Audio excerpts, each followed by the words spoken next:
Welcome to the Food Professor Podcast, presented by Cattle, Season 5, Episode 21. I'm Michael LeBlanc. And I'm the Food Professor, Sylvain Charlebois. Our very special guest on this episode, recorded live in person in the rib capital of Texas, Lockhart, is Chuck Charnichart, a.k.a. BBQ Rat, the founder and pitmaster behind Barb's BQ. If you are watching on YouTube, I'm wearing her hoodie. Beauty. What a story. What an impressive person she is. She's like 25, 26. She was pitmaster at one of what is rated the top barbecue place in Texas when at 23, 24 at Goldie's. Let me ask you, Mike, what's a pitmaster? They are the people who run the pits, and they are in charge. They're like the showrunner. They are in charge of the product. They're the pit master. Literally, there's a bunch of pits, and they're typically offset smokers. They are in charge of making sure that whatever comes off there is A, consistent, and B, delicious. So it's a big deal, actually. There could be 20 people working at a place, but there's only one or two pit masters, right? They're the boss. They're the foreman. They're everything. It's a very important job at a Texas barbecue place. Right. She was voted, so she left Goldie's, and then she started her own little place, and this is a small town, 15,000 people. It's a small place, only open on Saturdays and Sundays, 2 days a week, and it's only open until she sells out. She was voted by Texas Monthly, which is the Bible of barbecue in Texas, the number one new barbecue spot in Texas in 2024. Wow. She got nominated by James Beard, and she recently got awarded Bib Gourmand from Michelin, who gave some stars to some other people I've mentioned. What a story. And she was so generous. She's 26. Yeah, maybe 26. And she's the place is fun. It's small. I got there. I was shocked. I picked a one day of the year, probably because it was raining and cold for there. Yeah, it's cold down there right now. 10 degrees, right? It's not like Florida where it's really snowy, but for them it's pretty cold. And no line, which was a blessing. There's a bit of a line, so I got her on the right day. The line formed a bit later. Delicious food, green spaghetti. I got a video, and then she was kind enough. I said, if I come back after service, would you sit down with me and I could do an interview? And she was kind enough. So I did both a video and audio interview. So I'm going to post it on our YouTube show, our YouTube channel soon as well. So very inspiring person. She was really great. Now, here's the funny thing. I went down. So I go to Austin because I had a gig in Austin. I rent a truck. I drive to Lockhart, which is about 45 minutes out. And I get her name wrong the whole time. What a doofus. I kept calling her Barb. Now, because it's BBQ, right? And that's right, yeah. The whole time. I can understand that, yeah. You can understand from an ordinary situation, but I actually rented a truck and drove there. She never told you that you were wrong. No, she's too nice. Yeah, people in Texas are so nice. So we'll have that interview. It's not a long interview. It's about 10 minutes because she was just wrapped up service, and I didn't really want it. But very interesting to hear from someone who's so accomplished and just loves her craft, and that was fantastic. So that is our episode. Now, as you probably hear, I was in Austin, Texas, and I went to Franklin's. I'm wearing my hat. Remember, I said I'm going to wear a different hat, so I went to Franklin's. The one day of the year there was almost no line at Franklin's Barbecue. Incredible. Wow. It was just incredible. So I waited half an hour. That's no line. It's hard to go to Texas and not eat meat.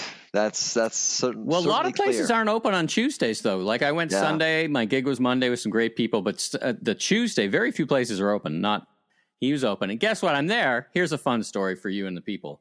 People are shooting video. And I see this table full of guys with all this fancy video recording stuff. Kind of made me jealous a little bit because I got my iPhone, right? And one of the guys is wearing a Sens shirt. And I'm like, oh my God, they must be from Ottawa. They must be Canadian. So I go up and I talk to them after a while, and they're all like, yes, we're from Germany. They're all German. and I met these guys. They're wonderful guys. And they're like, yeah, we're doing this tour. We got a YouTube show and we exchanged cards. They got 1.5 million followers. So they're doing way better than me. Okay. And I'm like, dude, why? And he's why? What's up with the Sens shirt? He goes, well, I used to play hockey with some fellas from the Canadian Air Force Base there, the Canadian Forces Base, and we all wore Sens jerseys. So in Lard and Baden-Baden. listen, what a great trip, and go to Franklin's. It was fantastic. I'll be putting up some video. And then at Franklin's, I might play this as a little bonus. I got an exclusive behind the scene interview with their pitmaster in their pit area, behind the scenes where nobody could get to, and talk to her about what it's like to run these pits. And anyway, just fantastic. So, and now enough about me. So that was really kind of your paradise, your barbecue paradise in Austin. I brought back a few things, and it was great to, Austin people are wonderful. I had the obligatory, somebody shook their fist at me on the highway. You're not driving in Texas until somebody shakes their fist mad at you. In Texas, by the way. So I had the whole package. And I was only there a couple of days, right? Yeah. Direct flight. Thank goodness, a direct flight from Toronto anyway. Yeah. So that was great. Now, you are not at home. You sound a little bit different. Where are you? You're in Alberta, right? The wilds of Alberta. I'm in Lethbridge, actually. And so I'm meeting with some beef folks tomorrow, 450 ranchers. Nice. Yeah, so I'm meeting with them to, talk about their business, talk about what they see out in the market. As you know, beef prices are skyrocketing. They're very happy. They're making a lot of money. And of course, can we talk about that a little bit? Like, well, of course, yeah. I'm going to talk about that. I want to talk to you about eggs because everybody in America, that's all they're talking about. They were all they're talking about is eggs. We're going to talk about that. But, when people go, oh, yeah, the price of beef, because I'm at the prices are very, very high at these barbecue places. The quality is amazing. For the fourth week in a row, futures are at their highest on record. We've never seen prices like that. Is this because of droughts and small herds and stuff like that? And like in 30 seconds, we've talked about this before, but could you summarize why the price is going up? Well, it's a combination of different things over several months. So you had a drought affecting the cost of feed in the U.S. and Canada. So inventories actually got low because a lot of ranchers sold off their herd prematurely. And then prices started to rise, and you had a really huge cohort of older producers saying, you know what, mad cow and all the crises went through, I'm cashing out. And people are leaving the industry. So beef size herds are very small. So in Canada, the beef herd here is the same size as it was back in 1987. Wow. And so it's and in the US it's even worse. The beef herd size there is the same size as in 1951. So there's no product essentially, and we don't know when we're going to see inventories build up. Typically, when you see prices go up, ranchers reinvest and they build up their herd, and then prices drop again. But that's not happening. So nobody really knows what's going to happen. But I got to tell you, I don't think it's going to happen before at least early 2026. No, from I recall, it's fun. It's one of those fun facts I spun out during my keynote that it's about 40 days to raise a chicken. How long is it? It's a couple of years, right, for cattle, right? It's a couple. The cycle harvest. Is a couple of years. That's right. And so, of course, when you're finishing your livestock, you're aiming at around 2 years, depending of the marbling, depending of the quality of the meat that you're aiming for. It also depends on the breed as well. And so Angus would probably be 2 years, but Simmental and other breeds can be different. Now, why? What are you talking to them about? What are you talking to those folks about? The state of what do they want you to talk about? Well, what do you think I'm going to talk about? Well, Trump. Yeah. I mean, tariffs. I mean, 60% of the beef we produce in Canada goes to the U.S. But do you think they actually isn't are the herd so attention? intermixed? Aren't the herds so intermixed? It's like one DNA code. I mean, it's kind of like I think of cattle like auto parts. They kind of go back and forth across the border. No. For beef, not necessarily. No. It's it really depends. But the Canadian beef actually is seen as high quality for some butchers. No, it's concerning what's going on right now with tariffs and everything else. So we'll talk about that, and of course we'll talk about trends. Potential tariffs. Yeah. Well, that's like saying someone is allegedly versus they are. So let me use that segue. It's tariff talks basically. Tariff talks. All right. All right, let's get into the news. Did you hear Congress today? They're actually talking about a second round of tariffs on Canada already. Who knows? They talk about a lot of shit. Like, it's waves of shit coming out. We don't know what's true, what's not. Like, it's a terrible position for them and us. Like, they just spin out this nonsense every day. Like, what's the thing I heard? We spent $30 million on condoms for Gaza. Does anybody really think that's what really happened? And then, some guys go, like, they're just spinning stories, man. Like, who knows what the position is, right? Like, I don't know. What's consistent though, Michael? To be honest, when you see the pattern over the last several months of where the Trump administration is going, is that something that's quite clear to me now is that we now have a Trump administration that does not believe in multilateralism at all. It's done. We're done. We definitely agree on that. Right now, we're going to see a regime dealing with different countries one-on-one, and Washington is trying to destroy any agencies, any institutions that would actually foster globalism. And WHO, the FAO, you name it, and thereafter, they're basically pulling back. Okay, I think that's what's going to happen with Canada. And Canada really, and my concern is that, and when you talk. And tomorrow I'll be talking to ranchers. We're gonna have to start thinking about trades very differently now, because Canada really benefited from the Bretton Woods deal back in 1944, 45. Multilateralism was very good to Canada, but things are really quickly changing now. So we're gonna have to adapt to this new reality. It's interesting because, of course, this was the conversation with the group of Canadians I was with in Austin, is like, what's the right response and what are we responding to? Because some guy in Congress goes, you better secure your border or we're going to put tariffs in. I don't think it's had anything to do with security at the border. I mean, that's just the beginning. I think they do care about security at the border, but it's really cosmetics. It's a red herring. To the other things they're after. Right. It's a complete red herring. So, but I think in this dialogue, it's like, actually, I don't agree with you. I don't think it's a red herring at all. See, I mean, America loses 300 people per day on fentanyl, and they have 11 million immigrants, illegal immigrants. They lost control many years ago. Yeah, I think borders actually do matter.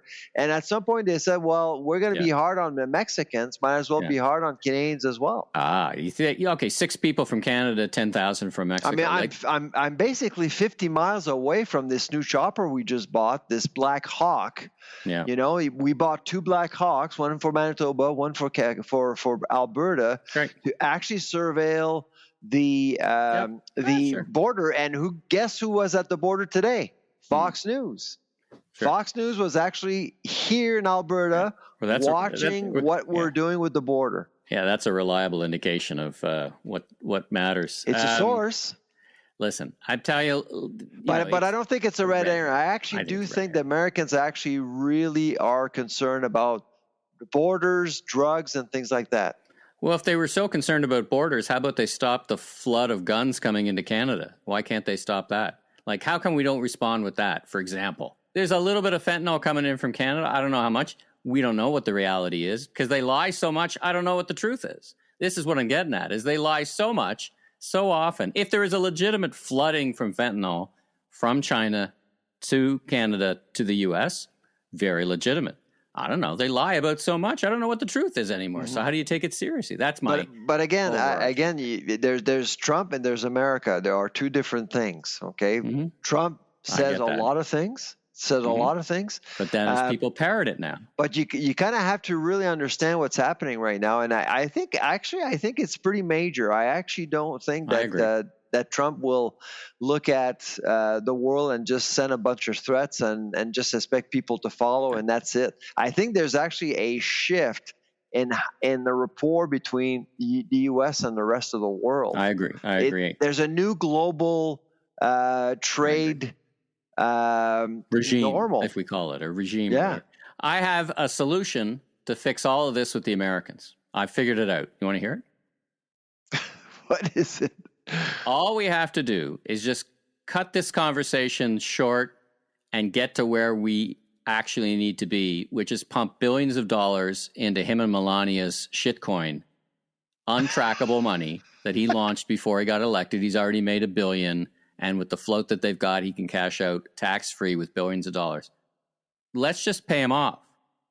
Yeah. That's it. There's my solution. Like, let's stop nuancing it. But I think, I mean, it's some of the things there may be some laws against that in Canada. I guess this Lavalin thing could get in the way. But, if you really want to get to the point, let's just put a couple of billion in his pocket and move on, and he'll focus on Colombia and somebody else.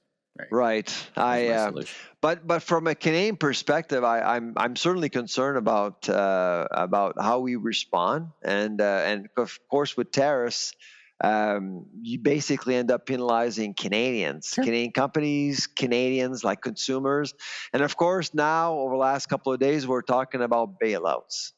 And we know what happens when actually governments spend a lot of poor money into the economy. It makes inflation a worse problem. And today, the Bank of Canada just cut its rate.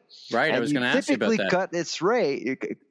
The Bank of Canada cuts its rate when inflation is not a problem.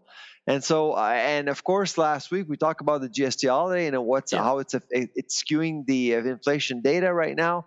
I'm really...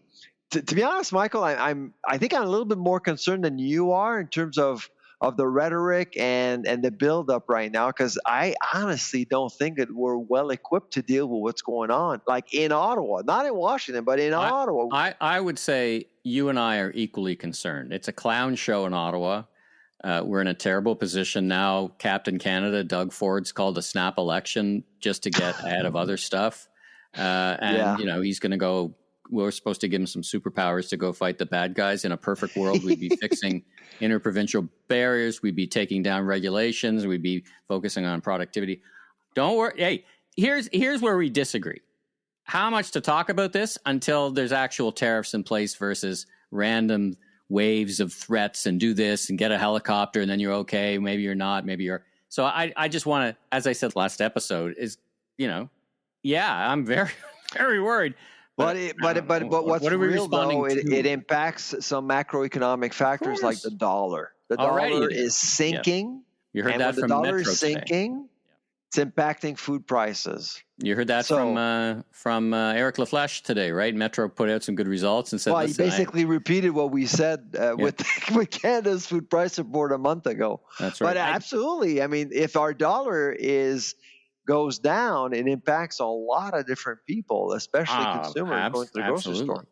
Absolutely, there's lots to get our head around. Actually, today the dollar went down 0.2%, I think, 0.2 cents.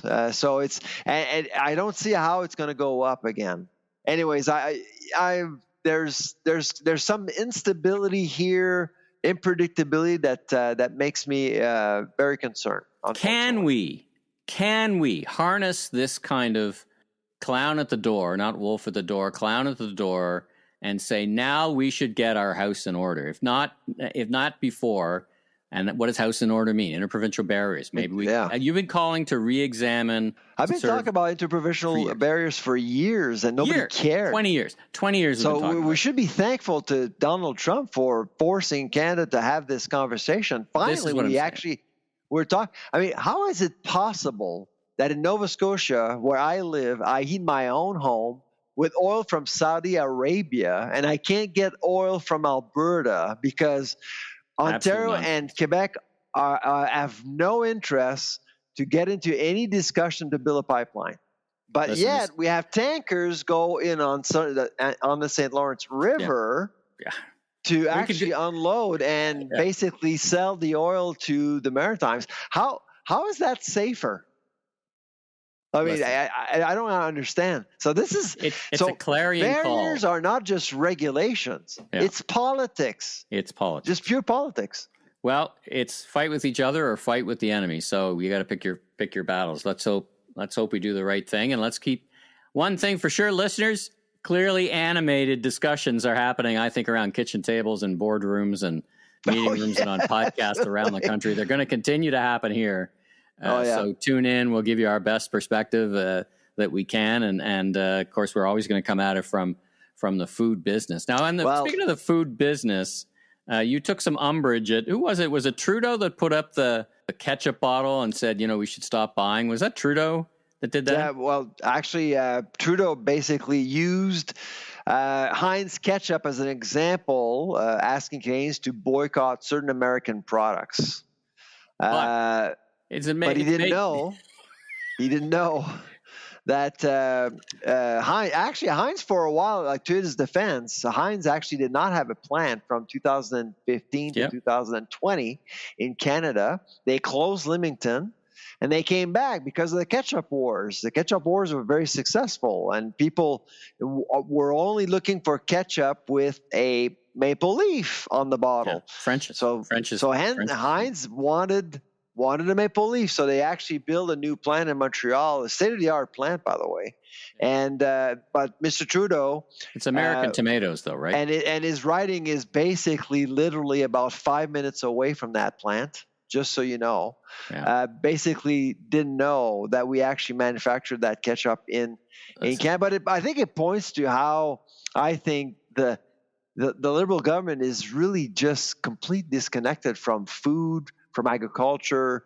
They don't really understand how things work, really, and that's why, my friend, it's not the only thing they're disconnected from. They're all thrust no vector. Those people, man. Right? Like, I can't. I can't wait to be rid of these guys because let's give some other guys a chance to screw it up, basically. Anyway, I mean, and of course, the next morning, Heinz actually bought a full page ad in the Globe and Mail, and blah blah blah, and it does point to, if we kind of elevate ourselves the conversation about that, it does get to and we talked about this last episode, the complexities around if you're going to boycott American whatever.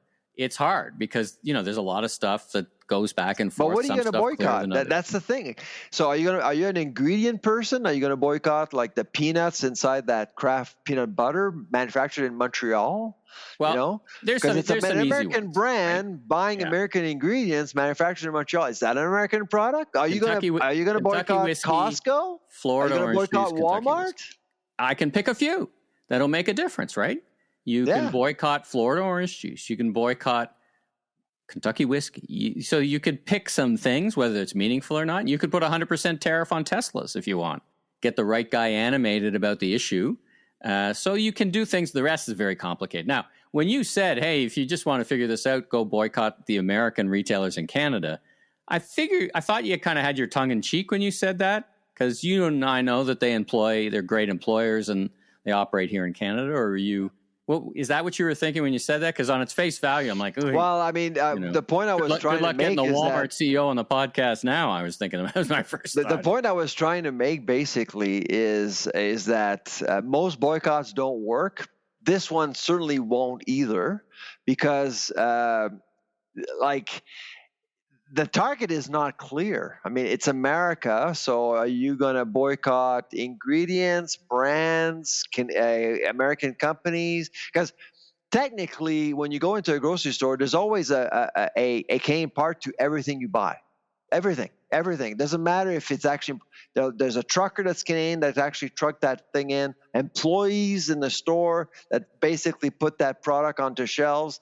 So there's always a Canadian element to that product.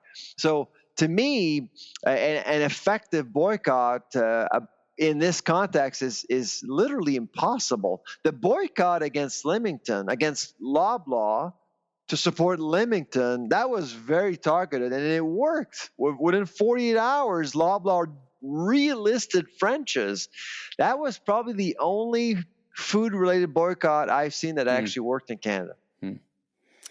All right, well, let's move on from this. Maybe you and I will get some passion and energy about the subject. Maybe as we go later on in the podcast.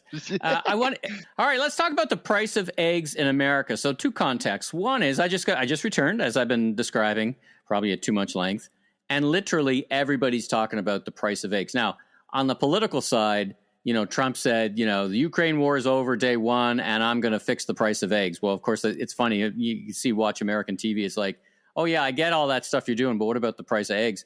And he can no more control this than anything else. He can't solve it in a day either. No. I want to talk all about it, though, because I got a couple of quick questions. So as I understand it, it's all about the avian flu.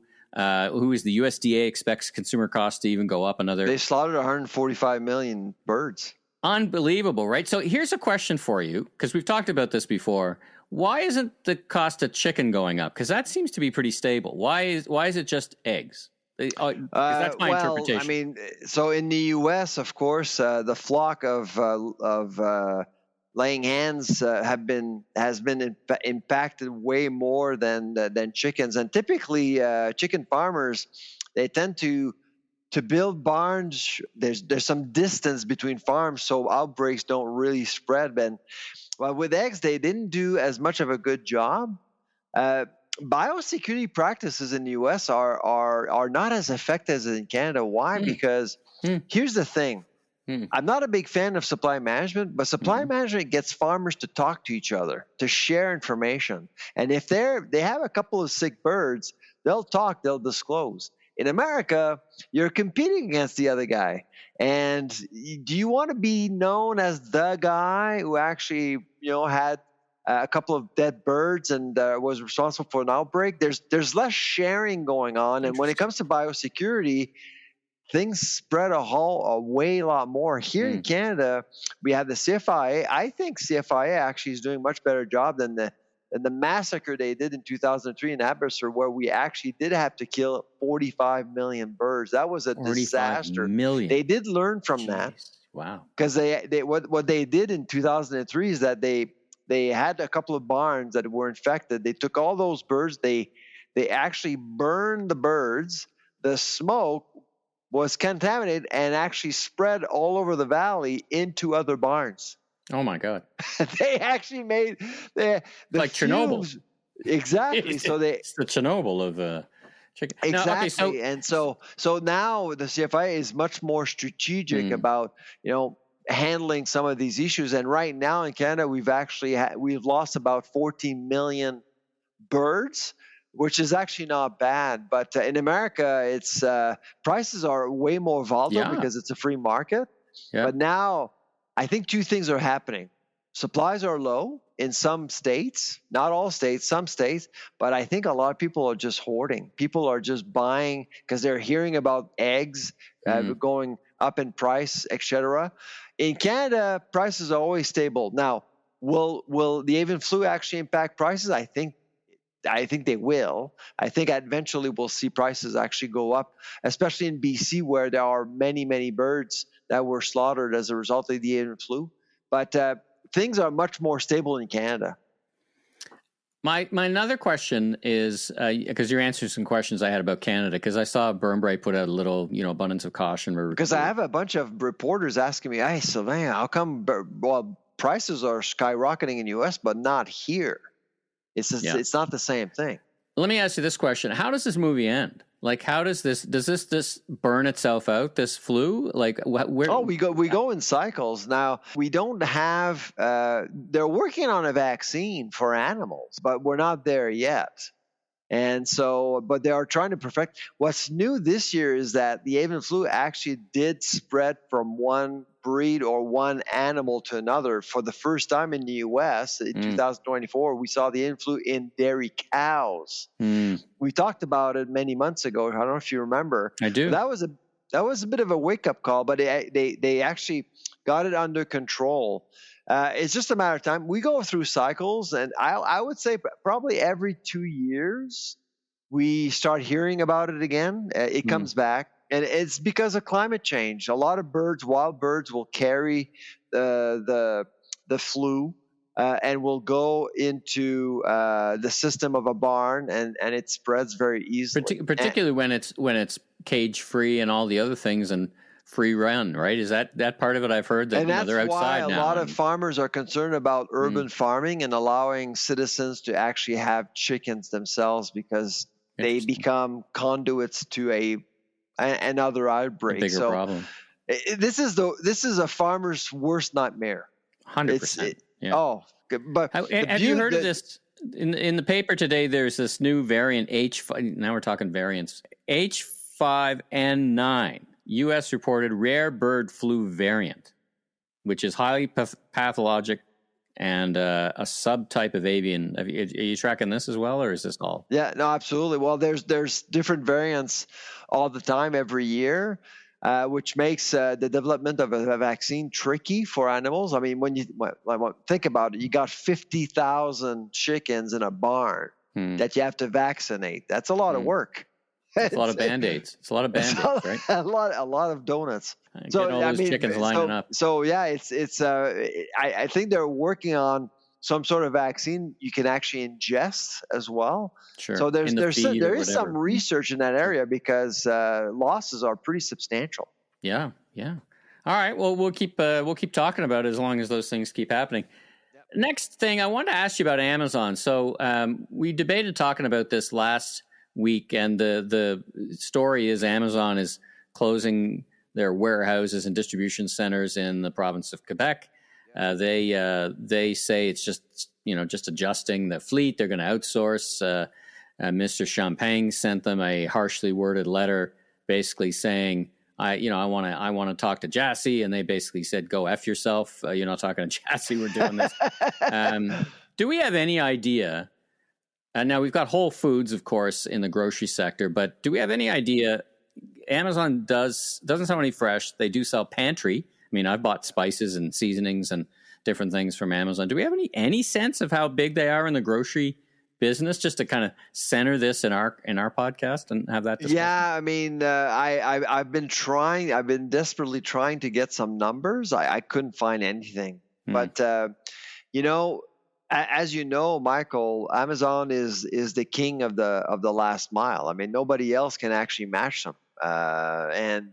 So when you're looking at execution from center to door, your door, consumer's door, how many people would actually want to order stuff? And anecdotally, of course, I think what I'm hearing is that a lot of people, when they think about Amazon, they think about non-food stuff.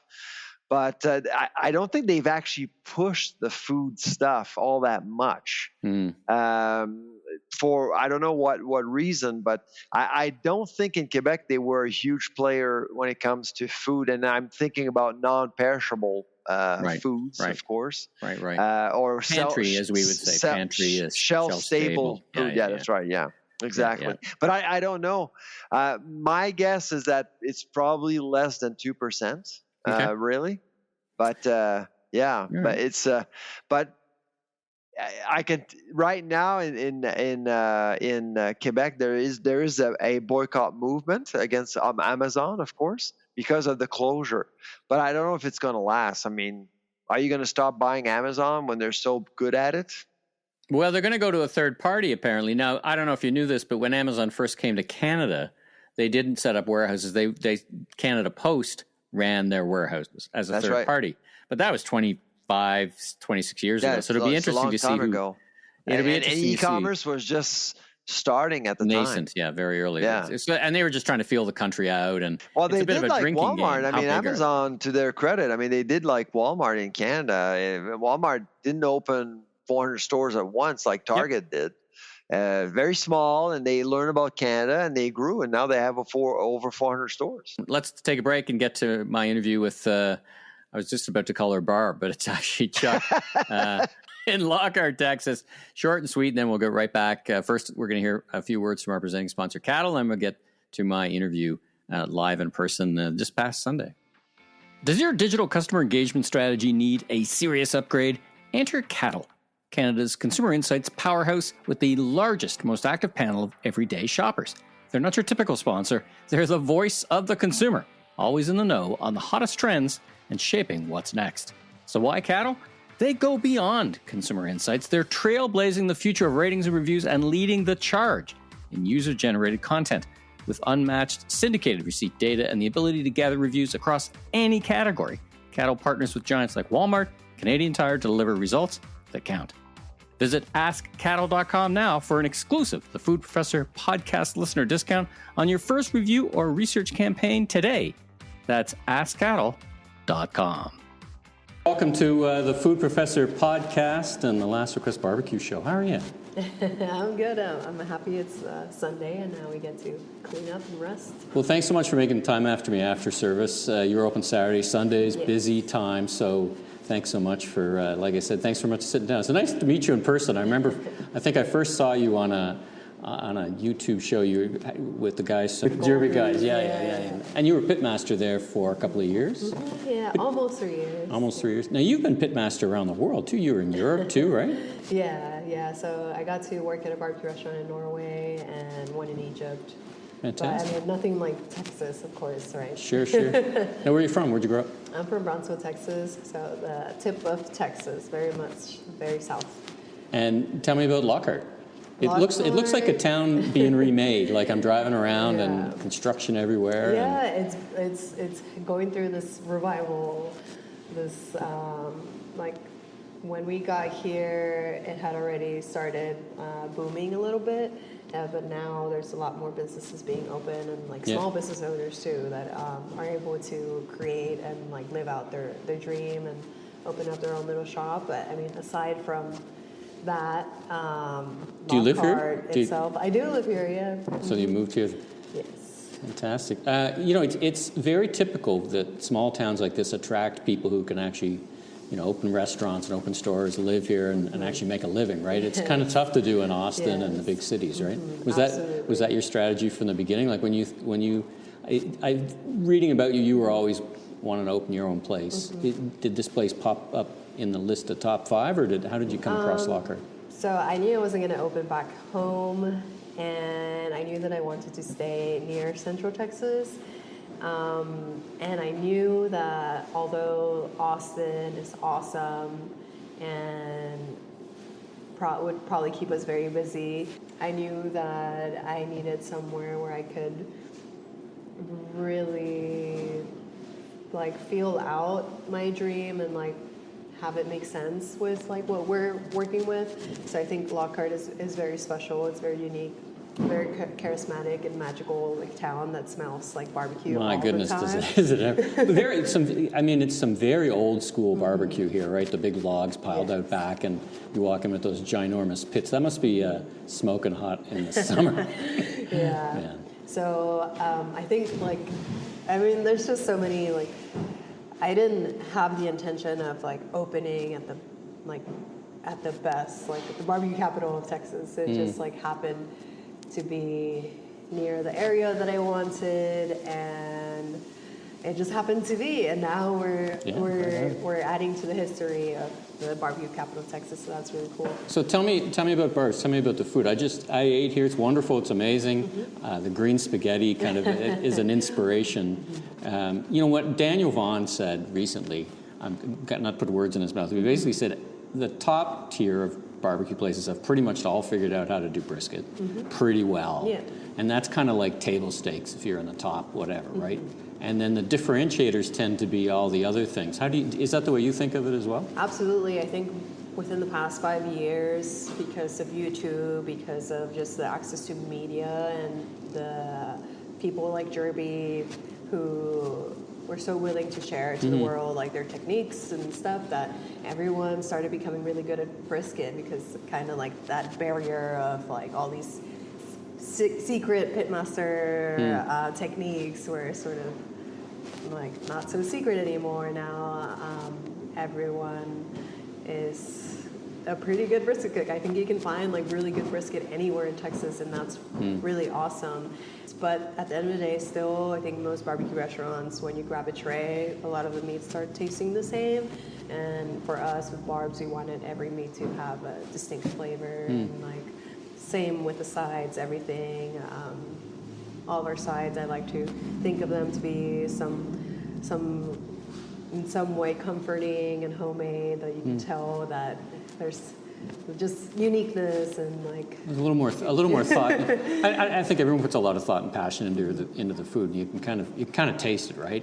Tell me about the customers you get here. I've been to a couple of places in Lockhart, and the customer groups seem a little different to me. Who comes here? Who's your customer? I think the people who come here are the people who really want to come here. I don't think it's like anyone who is like a typical barbecue person, I wouldn't say. If anything, it's more so creatives and foodies and. I was sitting beside some people from Austin. They were here for a guy's birthday, and they fit right into that kind of thing. They came here just because of your reputation. Now, speaking of which, some funny French guys stopped by. Okay. The Michelin guys and gave you a designation. Right. That's really great, right? Yeah, we got a little scared there because, from the beginning, I completely thought we wouldn't be part of the judging just because we're outside of those cities, but I'm very glad that they considered us. Yeah, right on. and I guess it's the new list for Texas Monthly Magazine comes out this year, I think, right? Every 4 years? Those 4 years flew by, and it's just like, wow. Yeah, like the COVID era is kind of like a time travel, right? Because you, like, whenever you see someone and you haven't seen them in a while, you just add 3 years because you kind of missed out on them. What's next for you? What's next? You're opening up. Are you going to continue to adapt the recipe and continue to adapt to what the customers are saying? How do you think about that? So we're a year and a half in. I think just now we're sort of almost done building the foundation. Like it's still very much big, like a beginning to us. We only have one smoker, and that limits our food and limits our work so much. And the space is pretty small too, but for us it's amazing because it's affordable for us, but at the same time sometimes we get like waves of popularity, and it's like then people complain about not us having enough dining room, and so it's all these things. But what's next for us in the short-term run is that we're getting another rotisserie soon, so we'll have a 1,000-gallon smoker and a rotisserie, and that'll help us open one more day, and then after that, Fantastic. just continue just finding our flow with the Friday, Saturday, Sunday, and then we'll always have our staples like brisket, pork ribs, turkey, lamb chops, and the green spaghetti and the beans, but everything else kind of. For you, that's your table stakes, right? Yes. You're like, this is the foundation on what we're going to build the reputation and the service on, right? Mm-hmm. Last couple of questions for you. Advice. First, advice to all the junior, amateur pitmasters out there trying to figure out the best way to cook barbecue. And I've heard it said there's no tricks. It's just hard work and skill and practice, right? There's no tricks to it, which is actually, not a good question to ask, because it's not like you're coming up with magic. It's experience. You've been doing this for a long time. Notwithstanding, you've been doing this since you were very young. Yeah. So what's your best advice to all the folks I think my out there? best advice is to write everything down in the beginning, like my first few years of learning the actual, like, cooking with a smoker. I would write everything down. I would write like how many pieces of wood I roast, how many pieces of wood I use, the temperature outside, if the briskets were small or big, how long the brisket cook was, when I went higher in temperature, and just I tried it all, like anything and everything out there, like some people foil wrap, some people butch paper. Boats and all these different things, right? So my best suggestion is there's no better way than to try it out and see for yourself. If it works for you, then it works for you. Keep experimenting. Last question. There's lots of folks who have ambition and drive to open a place like this, and may or may not be barbecue. What's your advice? What's your advice to them? I think it's really cool because I was very passionate about barbecue, but I didn't know that I had it in me to open something, and it was like more so the people around me who were pushing me and pitching in any way that they could to push me to dream bigger. And I don't know, I think just like having that passion shows, and people will see that, and people will help you out, and it'll happen. Fantastic. Well, listen, congratulations on your success and cooking amazing food, and your people. It was all great. It's great visiting you here in Lockhart, Texas. Thanks for joining me on the show. Thank you. All right. Let's talk about this MNP Global Agri-Food Most Influential Nations Ranking Survey. Yeah. And I saw some of your colleagues being interviewed in the news about it, so I wanted to ask you, what this was all about. Yeah, no, this was a great project, and MNP approached us. I think it was about a year and a half ago, 2 years, and said, you know what, we'd like to work with you, and we're concerned about Canada's competitiveness. How can we actually measure things? And of course, I started to dig into the data that they have. As a researcher, I want to know. So, what do you know? Like, could you share, please? And so we've talked and shared, and we ended up with this concept of benchmarking Canada and compare Canada with the rest of the world, looking at several metrics. And to design the index, we actually consulted with MNP consultants, and we basically said, you know, what if you are to compare Canada with the rest of the world, what would you look at, sort of thing. And so we build a list, and we basically quantified the results that we got from all OECD countries. So we actually, in total, we had 19 countries. 19 countries were able to get enough information. And so there's lots of metrics. I encourage people to actually look at the report. But Canada ranks 13th out of 19 ranked countries. That's not good. When you look at Canada's competitiveness and influence in the agri-food sector in Canada, and yes, Russia is above Canada, the United States, China, Japan, France, Germany, they're all more influential and competitive than Canada. So, and can you put your thumb on a couple of, like, if your ranking is that bad, there's obviously a lot going wrong. But is there any one or two things that jump out in the report? To be fair, we compare Canada with the top countries in the world, so we're number 13. But at the same time, I think we do recognize that there are some challenges. I think processing is a big one. That sector is anemic in Canada. We have a hard time. We see it right now. I mean, we have a hard time building up processing in Canada, and that doesn't allow us to innovate and build brands, Canadian brands at the grocery store. There are very few. Most brands we know are American or foreign. Also, there's the lack of capital. That's a big problem. Lack of capital to actually scale up farms, processing operations in the agri-food sector, and the other one is the retail landscape. It's highly concentrated, but when we actually put some numbers compared to the U.S. and other countries, and Canada has actually the most consolidated food retail sector in the world right now. There are few players. The few players we have are very good players, but they are very few. And so if you're an entrepreneur, you want to actually sell your juice or sell your new product, you don't have many options. And so that's one thing. And so that's why we talked about the code of conduct and thinking that the code of conduct will sort of democratize the food supply chain, generally speaking. Okay. And by the way, speaking of the code of conduct, we're going to have the new head of the adjudicator, I guess. Karen Proud's going to be guest on the show, not this week, but next week. So we're going to ask her before she starts the gig what it's all about and how she's going to do her job. And I know Karen from her last gig, and she's amazing. What a great choice.